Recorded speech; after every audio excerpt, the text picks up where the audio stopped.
Even without doing any activity, you can still manifest what you want. If you organize these 4 dimensions in one direction and keep it unwavering in that direction for a certain period of time, now he believes Shiva will do it for him and it will happen. So is Shiva going to come and build your house? No, I want you to understand, God will not lift his little finger for you. What has not happened till now on this planet can happen tomorrow. Human beings are capable of making it happen tomorrow.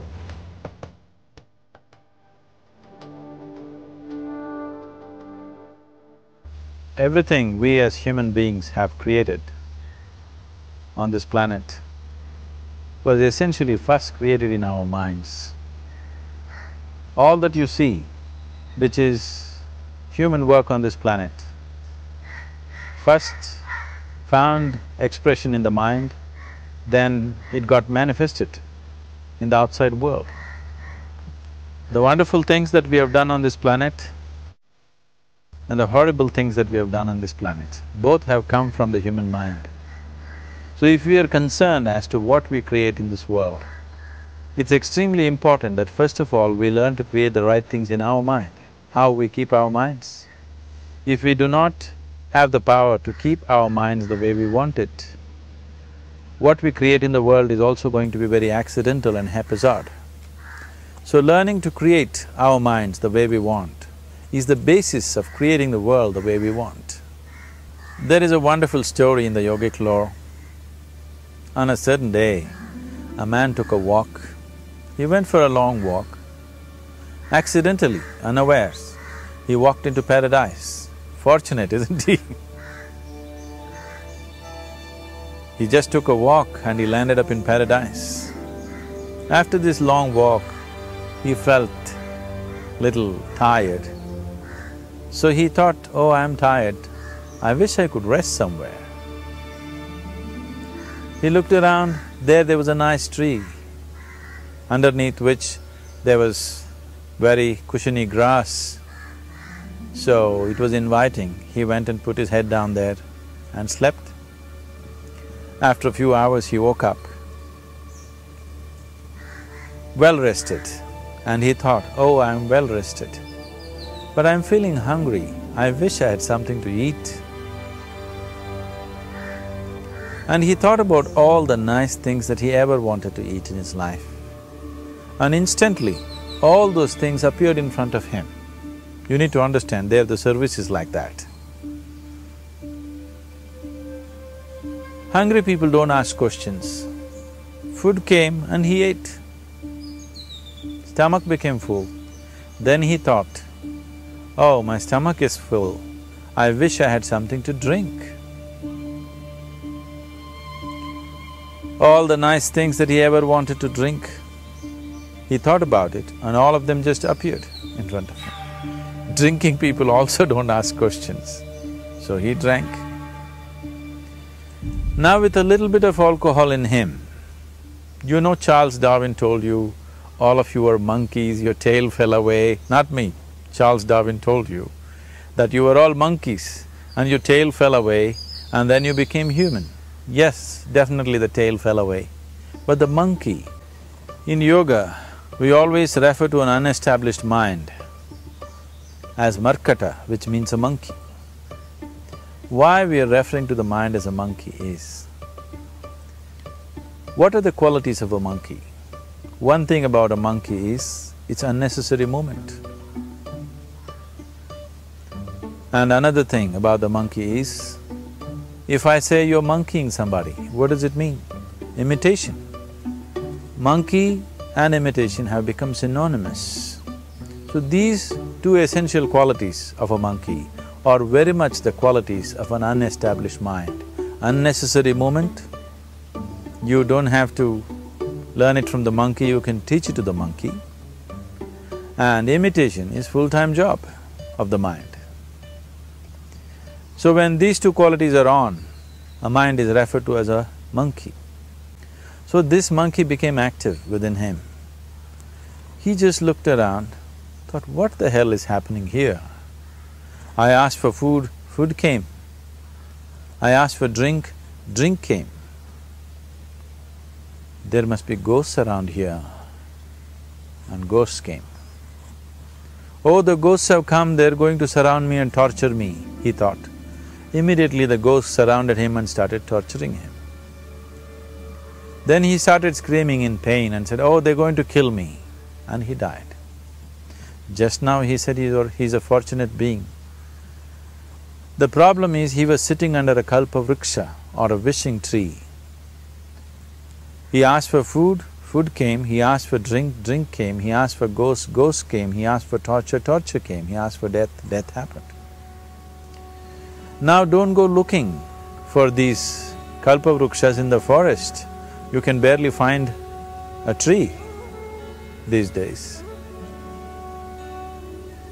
A well-established mind, a mind which is in a state of samyukti, is referred to as a kalpavriksha. If you organize your mind to a certain level of organization, it in turn organizes the whole system. Your body, your emotion, your energies, everything gets organized in that direction. Once all these four dimensions of you, your physical body, your mind, your emotion and the fundamental life energies are organized in one direction, once you're like this, anything that you wish happens without even lifting a little finger actually. It would help to assist it with activity, but even without doing any activity, you can still manifest what you want if you organize these four dimensions in one direction and keep it unwavering in that direction for a certain period of time. Right now the problem with your mind is, every moment it is changing its direction. It is like you want to travel somewhere and every 2 steps if you keep changing your direction, the question of you reaching the destination is very remote unless it happens by chance. So, organizing our minds and in turn organizing the whole system and these 4 basic dimensions of who you are right now in one direction, if you do this, you are a kalpavruksha yourself. Anything that you wish will happen. But right now, if you look at your lives, everything that you have wished for till now, if it happens, you have finished.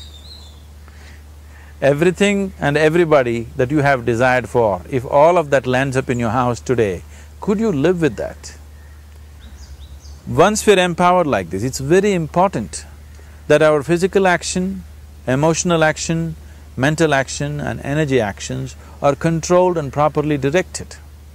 If it is not so, we become destructive, self-destructive. Right now, that is our problem. The technology, which is supposed to make our life beautiful and easy, has become the source of all the problem that we are destroying the very basis of our life, which is the planet. So what should have been a boon, we are making a curse out of it. What has brought incredible levels of comfort and convenience to us in the last 100 years or so has also become a threat to our life simply because we are not conscious action, we are in a compulsive state of action. So organizing our minds fundamentally means moving from a compulsive state of activity to a conscious state of activity. You might have heard of people for whom they asked for something and beyond all expectations it came true for them. Generally this happens to people who are in faith. Now, let's say you want to build a house. If you start thinking, oh, I want to build a house, to build a house I need 50 lakhs, but I have only 50 rupees in my pocket, not possible, not possible, not possible. The moment you say not possible, you are also saying I don't want it. So on one level, you're creating a desire that you want something, on another level, you're saying I don't want it. So in this conflict, it may not happen. Someone who has some faith in a god or in a temple or whatever, who is simple-minded. Faith works only for those people who are simple-minded. Thinking people, people who are too much thinking, for them it never works. A childlike person who has a simple faith in his god or his temple or whatever, he goes to the temple and says, Shiva, I want a house. I don't know how, you must make it for me. Now in his mind there are no negative thoughts. Will it happen? Will it not happen? Is it possible? Is it not possible? These things are completely removed by this simple act of faith. Now he believes Shiva will do it for him and it will happen. So is Shiva going to come and build your house? No, I want you to understand, God will not lift his little finger for you. What you refer to as God is the source of creation. As a creator, he has done a phenomenal job, there's no question about it. Could you think of a better creation than this? Is it in anybody's imagination to think anything better than what is there right now? So as a creator, he has done his job wonderfully well. But if you want life to happen the way you want it, because right now, the very crux of your happiness and your well-being is this, if at all if you're unhappy, the only and only reason why you're unhappy is life is not happening the way you think it should happen. That's all it is. So if life is not happening the way you think it should happen, you're unhappy. If life happens the way you think it should happen, you are happy. It's as simple as that. So if life has to happen the way you think it should happen, first of all, how you think, with how much focus you think, how much stability is there in your thought, and how much reverberance is there in the thought process will determine whether your thought will become a reality or is it just an empty thought. Or how you do not create any impediments for your thought by creating negative thought process. This possible is something possible or not possible, is destroying humanity. What is possible and not possible is not your business, it's nature's business. Your business is just to strive for what you want. Right now you're sitting here, if I ask you two simple questions, I want you to just look at this and answer this. Right now from where you're sitting, can you just fly off? You say no. Right now from where you're sitting, can you get up and walk? You'll say yes. What is the basis of this? Why you say no to flying and yes to walking? Because past experience of life, many times you've gotten up and walked, never did you fly off. Or in other words, you're using the past experience of life as a basis for deciding whether something is possible or not possible. Or in other words, you have decided that what has not happened till now cannot happen in your life in future. This is a disgrace to humanity and the human spirit. What has not happened till now on this planet can happen tomorrow. Human beings are capable of making it happen tomorrow. So what is possible and what is not possible is not your business. That is nature's business. Nature will decide that. You just see what is it that you really want and strive for that. And if your thought is created in a powerful way, without any negativity, without any negative thoughts bringing down the intensity of the thought process, the first and foremost thing is you must be clear what is it that you really want. If you do not know what you want, the question of creating it doesn't arise. If you look at what you really want, what every human being wants is, he wants to live joyfully, he wants to live peacefully. In terms of its relationships, he wants it to be loving and affectionate. Or in other words, all that any human being is seeking for is pleasantness within himself, pleasantness around him. This pleasantness, if it happens in our body, we call this health and pleasure. If it happens in our mind, we call this peace and joy. If it happens in our emotion, we call this love and compassion.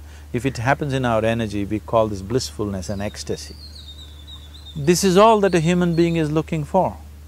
Whether he is going to his office to work, he wants to make money, build a career, build a family, he sits in the bar, sits in the temple, he is still looking for the same thing. Pleasantness within, pleasantness around. If this is what we want to create, I think it's time we addressed it directly and commit ourselves to creating it. So you want to create yourself as a peaceful human being, joyful human being, loving human being, a pleasant human being on all levels. And do you also want a world like this? A peaceful world, a loving world, a joyful world? No, I want greenery, I want food. When we say a joyful world, that means everything that you want has happened. So this is all that you're looking for. So all that you need to do is commit yourself to creating it, to create a peaceful, joyful and loving world, both for yourself and everybody around you. Every day in the morning, if you start your day with this simple thought in your mind, that today, wherever I go, I will create a peaceful, loving and joyful world. If you fall down 100 times in the day, what does it matter? For a committed man, there is no such thing as failure. If you fall down 100 times, 100 lessons to be learnt. If you commit yourself like this to creating what you really care for, now your mind gets organized. Once your mind gets organized, the way you think is the way you feel, your emotion will get organized. Once your thought and emotion is organized, your energies will get organized in the same direction. Once your thought, emotion and energies are organized, your very body will get organized.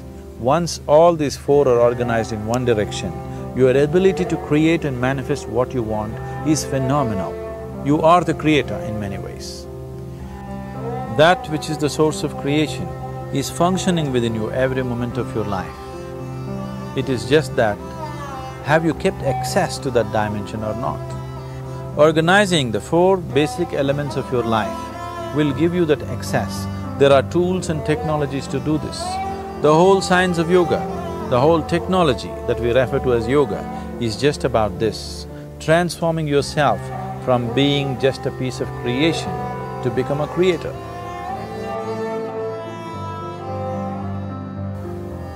It is my wish and my blessing that every human being in this world should have this access to the source of creation within himself, so that he can function here as a creator, not just as a piece of creation.